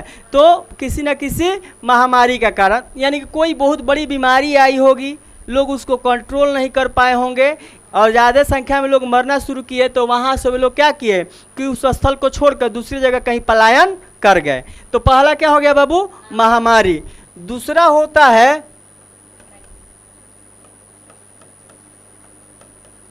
प्राकृतिक आपदा। दूसरा क्या है बाबू? प्राकृतिक आपदा। तो प्राकृतिक आपदा जो होता है, तो महामारी में जैसे लिख दिए कोई मतलब क्या होता है? भयावह बीमारी। भयावह बीमारी जो जल्दी क्या हो? ठीक ना हो। और महामारी में क्या होता है? भयावह बीमारी। और प्राकृतिक आपदा क्या हो गया? जैसे कि बाढ़ होता है, सुखाड़ होता है, भूकंप हो गया। अब वहाँ पर सुनामी तो नहीं आएगा, वोल्केनो नहीं होगा, क्योंकि वो जो एरिया जो था वो समुद्र के किनारे नहीं था। सुनामी कहाँ आता है? समुद्र में आता है। जब समुद्र के क्रोड़ में क्या होता है? जब ज्वालामुखियाँ फटती है और भूकंप आता है तो सुनामी क्या होता है? पैदा होता है। तो समुद्र के किनारे था नहीं तो सुनामी नहीं, तो हो सकता है कि बाढ़ आया होगा, सुखाड़ आया होगा और भूकंप आया होगा। तो इसके कारण क्या अच्छा मान लीजिए जहाँ पर बार बार बाढ़ आ जाए, बार बार सुखाड़ हो जाए, भूकंप हो जाए, तो लोग वहाँ पर रहना पसंद करेंगे? नहीं करेंगे, जिससे जन जीवन का क्या होता था? काफ़ी क्षति होता था, जिस कारण क्या किया लोग यहाँ से पलायन होना शुरू हो गए। तीसरा होता है, तीसरा इसका जो कारण आता है वो होता है विदेशी आक्रमण।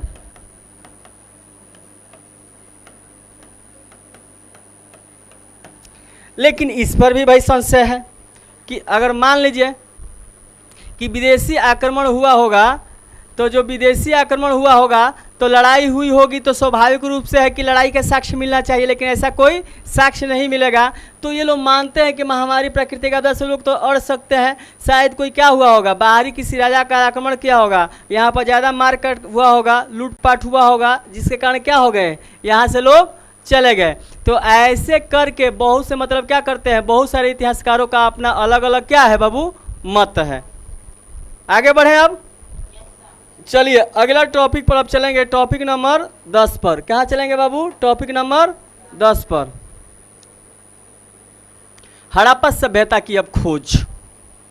अब आते हैं हड़प्पा सभ्यता की खोज, तो इस पर देख लेते हैं हड़प्पा सभ्यता की खोज। तो हड़प्पा सभ्यता के बोले ना कि रेल शुरुआत में बताए कि रेल लाइनें बिछाई जा रही थी, और जब भारत के पहले पुरातात्विक सर्वेक्षण का जो जनरल डायरेक्टर जो थे, जिनका क्या नाम था? कनिंघम। क्या नाम था बाबू? कनिंघम। ध्यान दीजिएगा, तो कनिंघम का भ्रम इसी में हम लोग पढ़ते हैं। तो कनिंघम के पास जब वो मजदूर सब क्या किया, वहाँ पर वर्क कर रहा था, तो उसको एक विशेष मोहर मिली जिस पर एक सांड का चित्र था। तो वह जो क्या किए कि ले जाकर कनिंघम को दिया सब। तो कनिंघम का जानता है सब भ्रम क्या था? कनिंघम का भ्रम जो था कि जो हड़प्पा सभ्यता वाला जो जगह था उस समय उतना विकसित नहीं था। भारत में ज़्यादातर लोग जानते हैं कहाँ पर रहते हैं, ज़्यादातर लोग कहाँ पर रहते हैं? गंगा के किनारे वाले क्षेत्रों पर। कहाँ पर रहते हैं बाबू?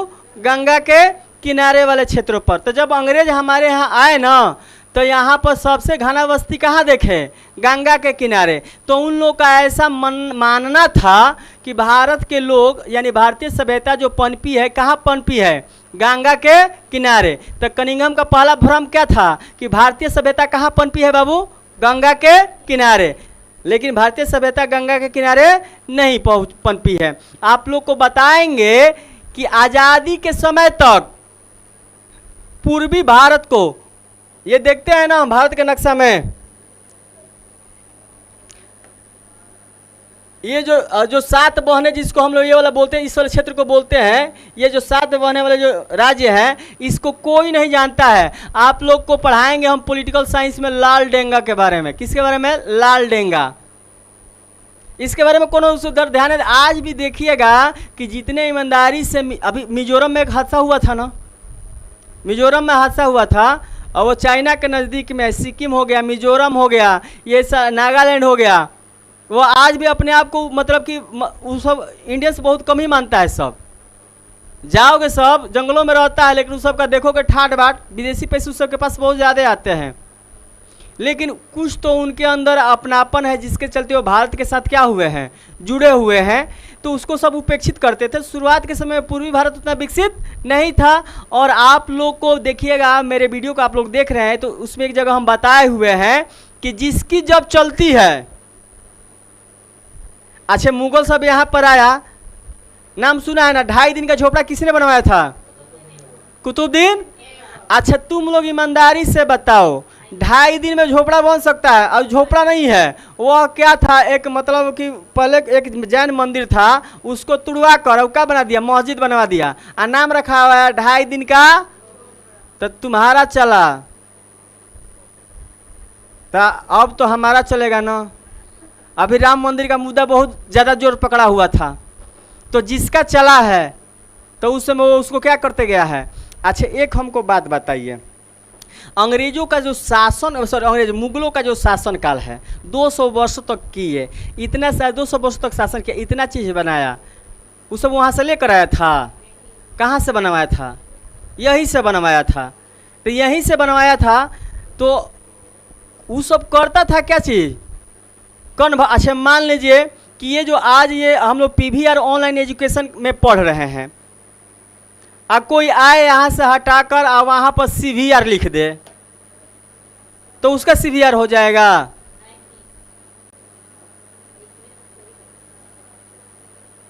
तुम्हारा वक्त आया है, हमारा दौर आएगा। आया बात समझ में? तो यही कारण था, ये सब करता था उस समय के, जिसका मतलब कि जो था। अब कनिंघम का ऐसा भ्रम था कि भारत की जो सभ्यता कहाँ पनपी है बाबू?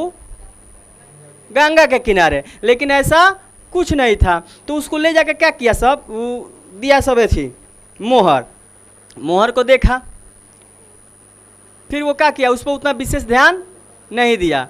जो अच्छे चीज़ होते थे उसको रख लेता था, बाकी सब का लगाओ, काम में लगाओ, सब तुर के लेके जाओ, लगाओ। तो कनिंघम ने क्या किया? इस पर विशेष ध्यान नहीं दिया। बाद में सुनो, बाद में जब भारतीय पुरातत्व सर्वेक्षण के जनरल डायरेक्टर कौन बने? Sir John Marshall. कौन बने बाबू? Sir John Marshall. अब आते हैं, ध्यान से देखो, इस सब कौन बने? Sir John Marshall. तो सर जॉन मार्शल, इन्हीं के नेतृत्व में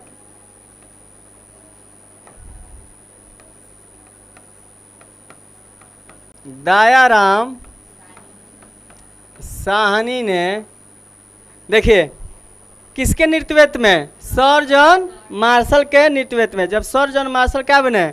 भारतीय पुरातात्विक सर्वेक्षण के जनरल डायरेक्टर बने, तो उन्होंने कहा कि नहीं, इसको यहाँ से बर्बाद मत करो, मत काटो यहाँ से माटी। जो रेलवे लाइन के ट्रैक बिछाना है ना, यहाँ से मिट्टी को मत काटो, यहाँ पर इसको क्या किया जाए? खोया जाए। यह काम किसको दिया गया? दयाराम साहनी को। और वहाँ पर दयाराम साहनी ने एक सभ्यता को खोज निकाली। कब? 1921 में। कब निकाली बाबू? 1921 में। और इसका नाम दिया हड़प्पा। क्या नाम दिया गया बाबू? तो हड़प्पा की खोज कब हुआ था? किसने किया था? किसके नेतृत्व में किया था? Sir John Marshall. तब तक क्या हुआ कि इन्हीं के नेतृत्व में एक और व्यक्ति था जिसका नाम था राखालदास बनर्जी, जिसको आर.डी. बनर्जी भी हम लोग क्या करते हैं, कहते हैं। इन्होंने क्या किया कि 19 में 22 में क्या करे भाई, एगो हम खोज दिए, वो है सॉरी, उन्होंने कहा कि देख भाई एगो हम खोज दिए। क्या खोज दिए? मोहनजोदड़ो। उन्होंने क्या खोज दिया? मोहनजोदड़ो। 1900 तो 1922 में किसने खोज दिया? तब तो क्या हुआ, ऐसे खोज शुरू हुआ तो पाकिस्तान के क्षेत्र में देखो क्या क्या मिल गया, हड़प्पा। तो हड़प्पा किस नदी के किनारे बसा है? रावी नदी के किनारे। मोहनजोदड़ो किस नदी के किनारे मिला? सिंधु नदी के किनारे। अब देखो तो उस समय के लोग भी किस नदी के किनारे? सिंधु नदी के किनारे। मोहनजोदड़ो कहाँ मिल गया? सिंधु नदी किनारे। हड़प्पा रावी नदी के किनारे। तो अब जो था साथ में मिला चूहंदड़ो। क्या मिला बाबू? चूहंदड़ो। अब खुयाते गया चूहंदड़ो। पाकिस्तान में एक जगह पड़ता है चोलिस्तान। कौन जगह? चोलिस्तान। तो ऐसे क्या हो गए, ऐसे बहुत सारी जगह मिले। तो उस समय वो इंडिया के ही भाग थे, लेकिन जब 1947 में भारत क्या हुआ, आज़ाद हुआ और भारत की क्या हुई, बंटवारा हुआ, तो हड़प्पा, मोहनजोदड़ो, चूहंदड़ो, चोलिस्तान सेक्टर कहाँ चले गए? मतलब कि पाकिस्तान में चले गए। तो ये जब सारे पाकिस्तान में चले गए, अब भारत में क्या बचा? तो नहीं। तब क्या किया गया कि भारत में भारत में अन्य मतलब कि जैसे लोथल, बनावली, कालीबंगन, राखीगढ़ी, धौलावीरा, इस सेक्टर सारे जगहों को क्या किया गया? खोजा गया और बताया गया कि भारत में नहीं, उस समय के समकालीन वो सारी सभ्यता जो चीज़ वहाँ पर प्राप्त हुई, वही चीज़ें यहाँ पर प्राप्त हुई थी, इसके समकालीन मानकर और क्या किया गया, बहुत सारी सभ्यताओं को क्या किया गया? जोड़ा गया। अब अतीत को जोड़कर पूरा करने की समस्या। थोड़ा वीडियो लंबा हुआ होगा, आप लोग इसको जरूर क्या कीजिएगा, घर पर जाकर देखिएगा। तो अतीत से जुड़कर पूरा करने की क्या चीज़? समस्या।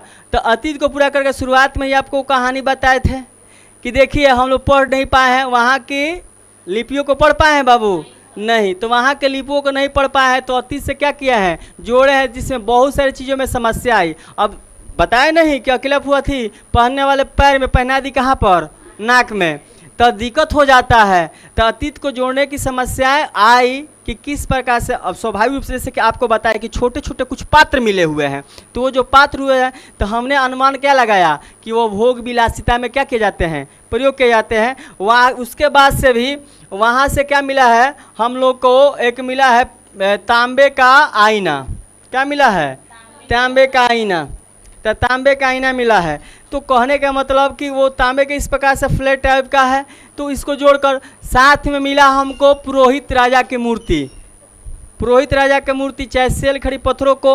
अब देखो कि उसमें आप लोग को दिखा रहे हैं, ध्यान दीजिएगा इस पर।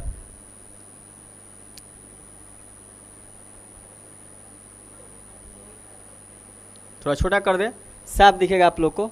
दिख रहा है? ध्यान दीजिए। तो ये जैसे मान लीजिए आप लोग कि ये क्या दिया हुआ है, यह उस समय का मोहर है। तो ये जो मोहर है, इस पर क्या चीज़ का है? एक सिंह है, एक सांड की तरह, मतलब कि एक सांड का फोटो है। दूसरी में क्या है कि यहाँ पर नृत्य की मुद्रा में क्या है? एक मूर्ति है।